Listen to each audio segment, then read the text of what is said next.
guys so much for coming to our Written By event. Today we are featuring Rick Blechta, the author that you see on your screen and on the PowerPoint as well. He is an award-winning, Arthur Ellis award-winning author, mystery writer, rapid reads author as well from Canada, here to talk to us a little bit about his books and how books can inspire us and help us with our reading. And as you can see from his picture, he's also a musician. You can see the musical notations behind that picture. Just as a reminder, as always, if you guys do have technical issues during the program, please feel free to let us know, but no worries, the program will be recorded. You can view it afterwards. As well, gotta remind you guys, if you have any questions, you can type them off to the side on your control panel, and we will definitely have time for questions with Rick, who has graciously agreed to be here with us.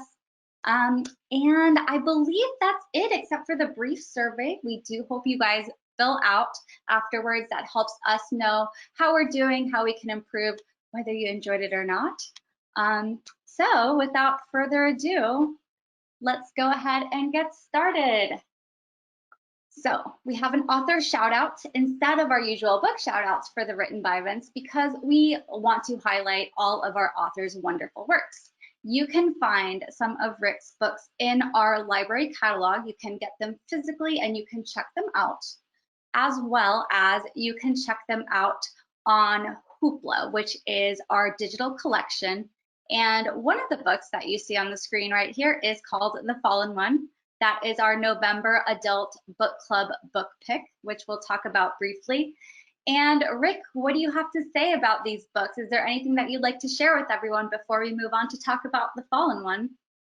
Well, I always tell people that if you buy one of my books and you don't like it and you don't think it's the best book by me you've ever read, you can refund it. Or you can return it for a full 100% refund. But you know, all of my books are informed by music in one way or another. Being a musician, I figured I could do something and you know, take people kind of backstage as part of the book. And I'm always exceptionally careful of not putting stuff that you know, the average person isn't going to understand. So you know, for instance, with The Fallen One, it's about opera, and a lot of people are very timid about opera. So I take it backstage and show the, you know, what goes on to bring a production to the stage and keep it interesting, not the technical things about, you know, there are little technical shout outs like what do singers do to prepare for an opera production. But, you know, it just adds some interest. But the story is always about the characters and what happens to them. And which is another reason why I don't write series generally. There are books with characters that kind of come and go on and off stage, but I find it very unrealistic to have, for instance, an opera singer who keeps stumbling over dead bodies. That being said, The Fallen One is the first of two books that I wrote with that character in. So it was because somebody gave me a plot for the book and the second book, and it was like, oh, that happened to you? Yes, it did. Can I actually use that? Sure, I guess so. So I was kind of handed this fantastic plot. I changed it, you know, pretty well totally, but the little germ of the idea is still there in the book. And so that's called Roses for a Diva. Roses for a Diva also, you guys, you won't see it here on the screen, but you can definitely find that available as well. And Rick, it's true, I don't have a musical background myself, but as I was reading your work, I found myself learning some things and not feeling intimidated very much at all. So for me, it really worked. I also want to mention, before the program, you guys, Rick and I were talking, and I would like to mention that Cemetery of the Nameless actually stars a violin player. Is that right, Rick? Yes. And that actually came out of I was going to have a lost Beethoven symphony, and I was talking to some composers. My wife played for many years in a group with Toronto in Toronto called the Composers Orchestra, and they'd always have a party at the end of their 2 week performances, all these new works. And I was sitting with two composers who I knew, and I said, I'm writing this book and blah blah blah, and so on and so on. And somebody said, no, don't do a lost Beethoven, Beethoven's 10th Symphony. He said, use another instrument. Maybe Beethoven wrote two violin concerti. And it was like, oh. And I really didn't do it at first. And I continued on with Beethoven's 10th Symphony, and my main character was a composer who didn't want to, kind of bail out. He was going to be a composer, but of course he wasn't bringing in enough money in commissions, so he was driving a cab. I drove a cab for 2 years in Toronto back in the mid 70s. And the problem with him is he complained a lot. And I tell myself he should stop complaining. He was just miserable. I don't want to be a cab driver. I don't want to do this. I don't want to do that. And I suddenly realized this book is in first person, and I'm really disliking this guy, and I'm going to bump him off, probably in the first 100 pages, and then I've got no book. So Okay. I thought back to the person who said, do a violin concerto, it would be more fun. And I already had written a book with a violinist in it, so I just used her. And it's, like ahead 4 or 5 years from the original book that I wrote. And I came up with this particular book. We went off to Vienna to research it, and it had a terrible title, which I won't tell anybody. And I really couldn't think of what I was going to do with it. We met two cops, two police officers in Vienna, because I needed information on the Viennese gendarmerie. And they were kind of confused as to what I was after. So I told them the beginning of the book. It's a body floating in the Danube, a la The Third Man, if you've ever seen that movie, which is a favorite of mine. So they got all excited and started jabbering in German. I don't speak German, and my wife, her German is reasonable. And I said, what are they talking about? And so at that point, they started to explain in English what it was about. And there is a spot on the Danube just to the east of the city where the river is flowing along, and there's a backwater because a river comes in. And at certain times of the year, it's very full. And if a body were to be floating in the Danube, it would float up into that little backwater. And they found bodies there over the years. And if they couldn't identify them, there was a cemetery that they built right next to this particular little stream. Hmm. And it's called the Cemetery of the Nameless, Friedhof der Namenlosen. And I was just like, oh my God, that's amazing. So the next day we hopped on a bus. It's way in the east end of the city, southeast corner, and got out there. And the Danube, because it was March, was in full spate. It was definitely not blue. It was a big brown, and it was coming up on the shore almost. And this little cemetery, very small, is protected by a berm all the way around it. It's got a little chapel. We stood in the middle, and I snapped the picture that's on the cover, not with Beethoven, and he was superimposed later on. But I stood in the middle of the cemetery and said to my wife, I could have thought about this for years and never come up with anything this good. It was just perfect. I had the perfect start to the book. It's very chilling. And you can see the little crosses there. At the bottom of each cross is a white porcelain disc with a number on it. And these people are numbered because they don't know who they were. And there, I probably about 50 or 60 graves there. So it's just remarkable.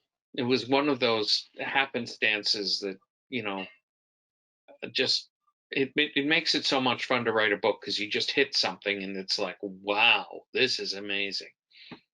That's good. That sounds really exciting. I'm glad it was not actually Beethoven that is on the cover and that he was superimposed. It is not Halloween anymore. So we do have some questions coming in already, which is wonderful, you guys.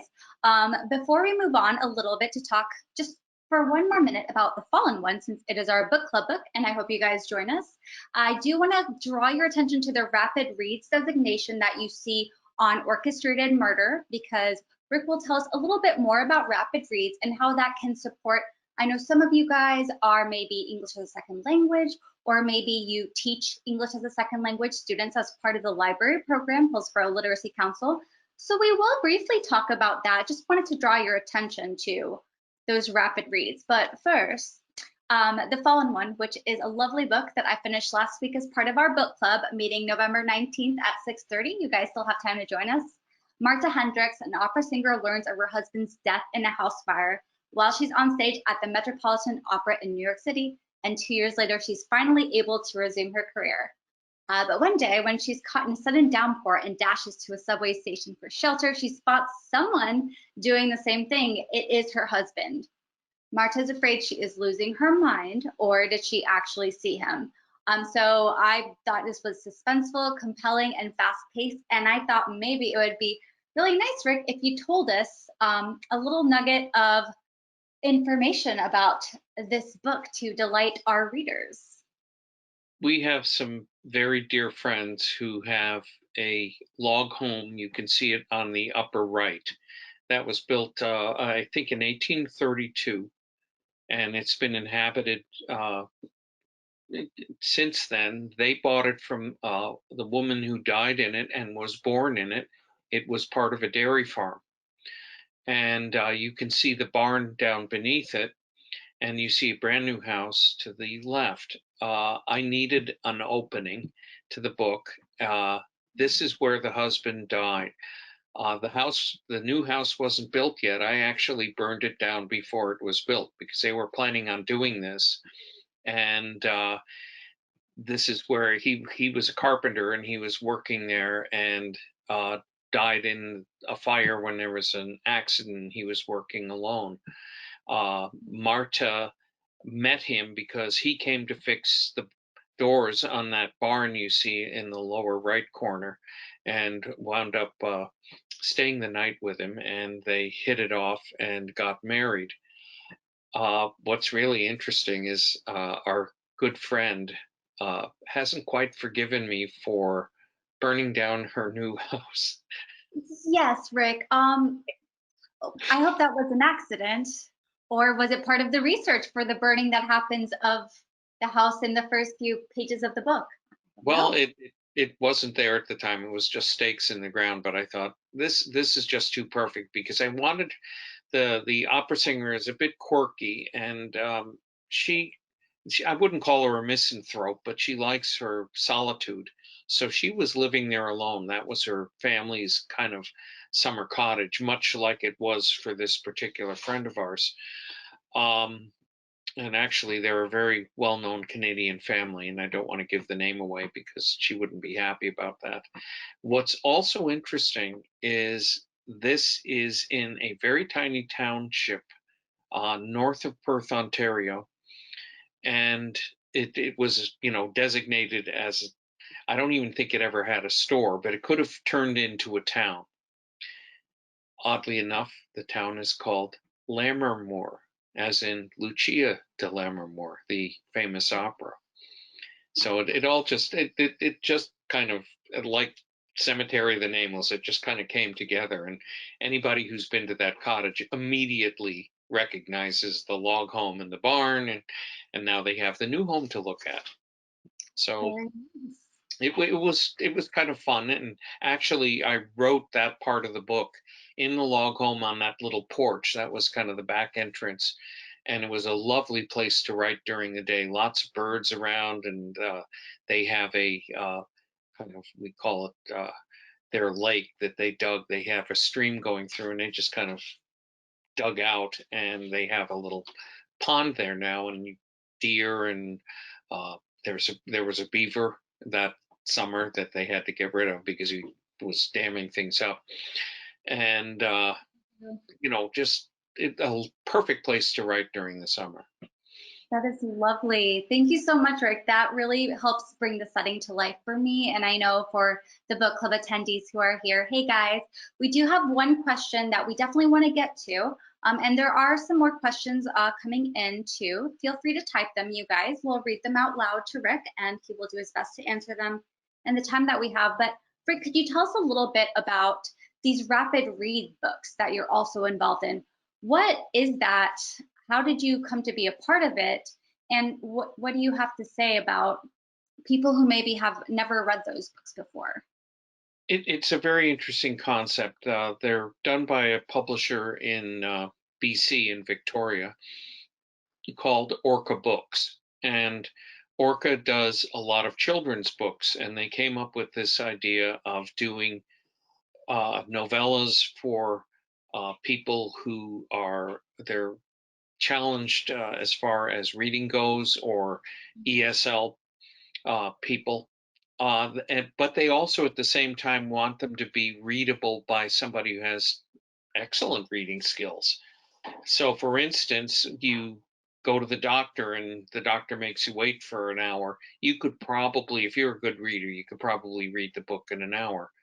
So what they wanted was a book no longer than 20,000 words, and it had to have a very simple plot and simple words. They didn't, they said, please keep the four-letter words, or four-syllable words to a minimum. And so I would go back and read what I'd written the previous day when I was sitting down to work on it, which is the way I do something. If I wrote a chapter, let's say, I'll go back and read that chapter to kind of get my brain back where it was. And so I'd go through and I'd sit there and go, okay, there's a word that has to go. There's a word that has to go. This sentence has 25 words in it. That has to be split up or changed or something. So it was very challenging to do. Plus, I don't outline when I write. I have a rough idea of the beginning, the middle, and the end, and then I kind of let the book shape it. And actually, one of the rapid reads, I got to the last chapter and realized I was totally wrong in who did it and why they did it and everything else, and had to go back and, basically kind of dissect the book. Okay, this has to go, this has to go, this has to be changed, and rewrote the book so that the ending would come out the way I realized it actually needed to come out as. It's a very interesting way to have to write. But when I wrote all three of them, Orchestrated Murder is the first one, and the second is the Boom Room, and that's the name of a club, an imagined club in Toronto. And then the third one, which won the Arthur Ellis Award as best novella, was Rundown. All of them were, I sat down and did a whole plot synopsis and stuck to it for the most part. But it's just to keep the book confined. And actually, all three of those really don't have a lot of music in, other than Orchestrated Murder, because it was just taking up too much space. The two detectives get in a car, and one of them is turning on music, and I waste a whole paragraph with that, and it's like, I'm not going to get to the end of my plot if I keep having that stuff in. So I just started throwing it out until it's funny. The only book that I've won an award for is my only book with no music in it, which I thought was pretty funny. That is really funny. I was nominated a few times for books. Fallen One was a nominee for Best Novel. Cemetery of the Nameless was too. And they're littered with musicians and music in it. And the one that I actually won with has no music. Isn't life perverse? Yes, it is.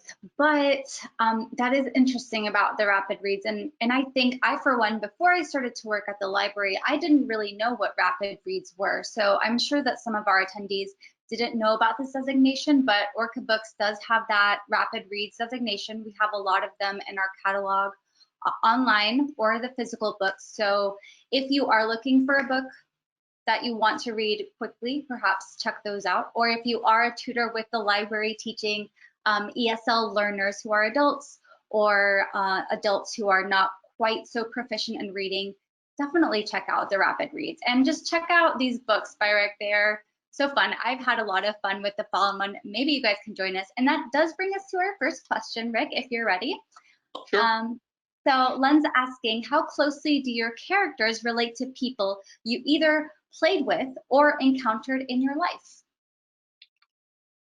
There's a lot of that. For instance, I was telling Melissa before we started, in this book, there are three friends. They all went to McGill University in Montreal together. They were all percussionists. Marta Hendricks actually started out as a percussionist and discovered that, or it was discovered she had a fantastic soprano voice.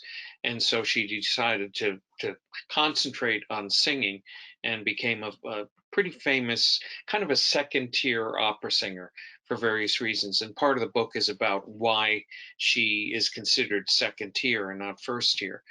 But these three girls, and very few women, unfortunately, when I was growing up, were percussionists.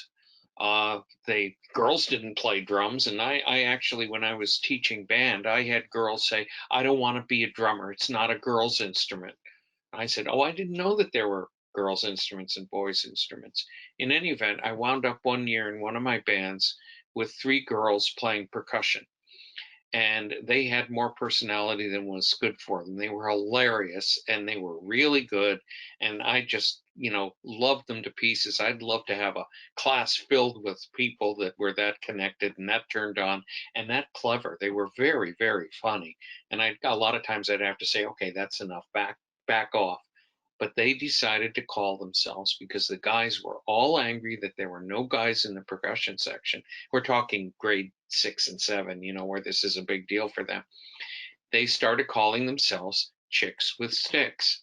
And that was in the back of my mind when I was writing this book, which is how that whole thing transpired, because these three university friends, one of whom teaches at McGill in my book, and the other one who plays in the Montreal Symphony, they decide to do a concert stage, with, just a one night concert thing. And Marta's still got all her stuff, and now it's like, oh my God, I haven't played in how many years? So she has to start, getting her wrists limber and getting that whole feel back into her hands. So it's kind of a little subplot in the book, but those two characters are sort of based on my three students somewhat, as far as their personality goes.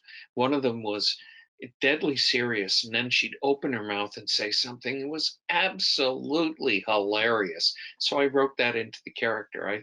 I have fun that way. There are Marta in that particular book is not based on anybody, but I have other characters that are actually based on real people. One person who speaks a certain way, very labored. It's like she has to think of everything else and edit it in her head before she can actually say it. She's very frustrating to be around. So I wrote her as a character in one of my books. And this woman read the book and didn't recognize herself. However, everybody who knew her recognized her immediately. Oh, can So you tell us what book that was in, Rick, so that we can go back and check that out? it's in a book called Shooting Straight in the Dark, which is a bit hard to find. If somebody were to want that, they could contact me. I've got probably 3 cartons of it in the basement, but it's out of print, and they're kicking around. You can probably get one fairly cheap through Aid Books or something like that. And that's another book that has a lot of real stuff, real people I knew, and everything else in it, because I just find that interesting. And I'll use if I'm very gentle with people who actually exist. I wouldn't do anything that I would want them to, they read it and would feel bad about it. But Yeah, hopefully not any of the murderers or any of the corrupt characters, I would hope, are not based on people. I don't know. Maybe that's a No, little. none of them are. But I had one book, another out of print one, my second novel, where it was described by a reviewer as uh, by the end the body count is positively Shakespearean. And you're hearing it first here. I had two very, very bad classes in my band classes in school, and there were kids that drove me crazy. It was Mm. very difficult to teach them. They were just not cooperative, nor were they very good. And so I was kind of imagining them as I knocked off people in this book. That is awesome. You guys heard it here first. You all got the scoop. Rick, I've been a teacher myself, and if I were a writer, I can definitely understand the urge. For sure, for sure. Guys, Rick did mention that if you want to contact him, we still have time. So we still have time for maybe one more question or maybe two more questions. Feel free to type those in, guys, but I do want to let you know, if you want to contact Rick, and maybe at Shooting in the Dark or read his hilarious blog that he shares with other people. This is his contact information right here. This is how you can find him on Facebook, his blog, and also his website. So please don't hesitate. And I do think we have one more question here. What helps you become a better writer? A lot of reading. One thing that being a musician has really helped with is when you start really advancing as a player, you're taking lessons and paying a lot of money for them. I paid one guy $80 an hour back in the early 70s, which is a lot of money. And you want them to tell you what's wrong, what you're doing incorrectly, how you can improve it. So the lessons can look on the surface to Mm. be very negative. And I it got to the point where I would go to a teacher and say, "Don't tell me what I'm doing right. Please tell me what I'm doing wrong. Help me improve. I don't need a pat on the back. I know I'm reasonably talented. Enough people have told me that. I just want to get better. I want to be a better player." My wife is also a musician, and very early on, we critiqued each other. Gee, how did I play tonight? Well, it wasn't really good. And I once said to her, "How was the Mozart concerto?" And I said, "Mozart lost 3-0."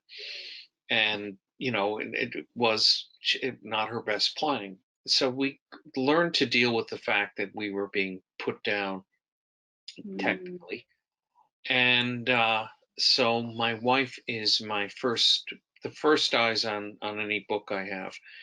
And one of them is called A Case of You, after the Joni Mitchell song. It's about a jazz singer. And I handed my wife the printed out manuscript. The ink was still wet on the darn thing.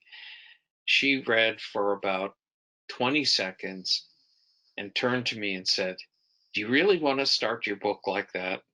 Which is, for the average person, very crushing.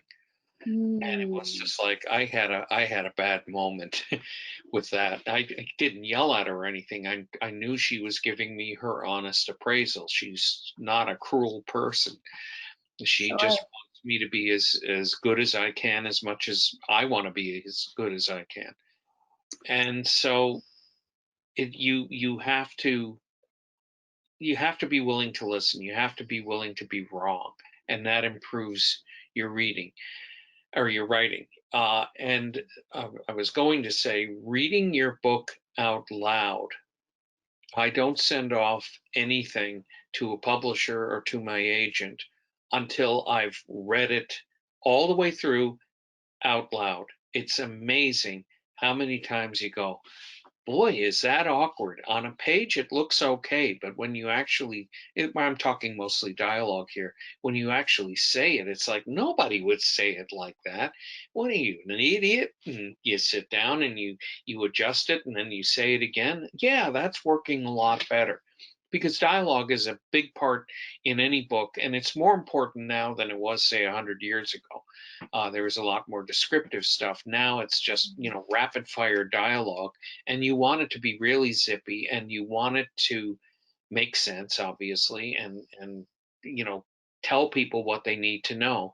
But you also want to make it sound like somebody's actually, you could say this and you wouldn't go, what? Which I have a tendency to do a lot. That really helps improve a book, reading it out loud. Very But nice. taking criticism, I don't, if somebody says I didn't like this, I'll question them, query them. What didn't you like? And sometimes I'll just say, well, that's BS. Okay, that's one person. That's not a big deal. If 2 or 3 people tell me the same thing, now I know I've got a problem. And I'm more than willing to fix it. And I actually like fixing things. I like the editing process, probably even more than the writing process. Very good. And that does remind me that you did thank your editor at the end of the Fallen One. I have one more question about the Fallen One, actually. It is 7:01, but if you guys all have like maybe a minute or 2 more, we do have one more question. Rick, do you have a favorite opera or one that inspired you to write the Fallen One? I know a little bit of the answer to this one, but if you could talk about that briefly, that would be great. Well, the Fallen One actually refers to Traviata. And I don't, it would take me too much time to explain why. But basically, the main character, Violetta, is the Fallen One. And why this is important to the book is because when Marta finds out that her husband has died, she's singing Violetta at the Met. And when she sees the person who looks an awful lot like her husband, she's in Paris, and she was caught out in the rain and getting on the metro and sees him approaching. That's what was referred to in your introduction. She's also in Paris performing Traviata, because she had a breakdown after her husband died. And the first opera, I mean, when you come back, you're subbing in for people, because usually you get booked 2, 3, 4 years ahead. So she's subbing for somebody who had to pull out of this particular production. And wouldn't you know, her first job is doing the same opera again. So she's got all this emotional baggage tied up, but that's where the Fallen One actually comes from. And Traviata is my favorite opera. That is awesome. Thank you so much, Rick. This has been a lovely time. Thank you for the scoop, the details. I know that you guys enjoyed it, so please let us know in the survey all of your comments. Anything else, Rick, I'll definitely pass that along to you. Is there any last word that you'd like to say to everyone? I mean, for our library patrons, thank you for joining us, and we have our usual contact information. Rick, do you have any final words? Yes, I've really enjoyed this, and I'd like to thank anybody who dropped by. It gives me a big boost, because we can't go out and do readings right now. We can't do book launches or anything else. And so we writers tend to live in a vacuum anyway, because, you're in your cold, dark garret writing or whatever. And we tend to spend a lot of time by ourselves. And I've always liked the one-on-one, doing book signings, which most authors don't like doing. I like doing book signings. I like meeting people, and I love talking about books, and not just my books, just any book. So I'd like to thank everyone for dropping by today and listening to me blather on. And I hope you enjoyed it. Well, it was a pleasure for everyone in the audience, I am very certain. Guys, have a wonderful evening. Rick, thanks again for stopping by. And of course, everyone, happy reading, and maybe happy writing, and maybe happy tutoring, and maybe you got some new ideas. And thank you, Melissa. Thank you, Rick. Bye-bye. Bye.